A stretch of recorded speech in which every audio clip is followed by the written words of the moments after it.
Spurs top, 2 points clear of Chelsea. And where are Arsenal? You've got to go all the way down to the bottom half of the table to find Arteta's side, currently sitting 15th. Their terrible start to the campaign continues, Shaq, and a lot of the reasons why they're struggling was shown today. You felt they could have played for another 2 hours and not scored. Absolutely. I mean, you look at Arsenal, and even when they're at their best, creating chances, Aubameyang with that header, at this level, for a club like Arsenal, a player like Pierre-Emerick Aubameyang, that is a golden opportunity that goes desperately begging.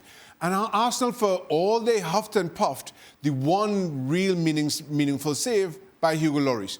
The other side of the coin, I thought Spurs defended very well, as lethal as ever on the counter-attack. Arsenal are so far off who they should be. I'm not sure how it gets any better as long as Aubameyang's kind of struggles continue, because nobody's there to pick up the pieces. Jurgen, your old team are going to win the league. I always said that, yes. I love that table of the league right now. I really love it. And I love where Arsenal is even more. Brilliant. Gav, is it as simple as saying if Arsenal had Kane and Son, they would have won today? You mean if they had better strikers than the 30-somethings that they played in their front three? Possibly. I mean, look, in the end, it's pretty simple. If you're a counter-attacking team like Spurs and you score first, then things become very easy for you. If on top of that, you outplay the opposition because they go into the lineup thinking that they can create something against Spurs without a creative player in midfield, but with Shaka and Thomas Partey running around there, then it's going to be a very, very long. It's going to be a very, very long afternoon for Arsenal, and that's what happened. I mean, like, I've been slaughtered before for questioning the re-signing of Aubameyang and bringing in Willian and whatever at those numbers. Now the reality is they have very limited room to maneuver. The way they get out of this is Arteta has to come up with something brilliant, coaching-wise, that makes Arsenal bigger than the sum of their parts. And it's all on him. I just hope he doesn't end up being completely scapegoated, because the issues at this club run deeper than Arteta.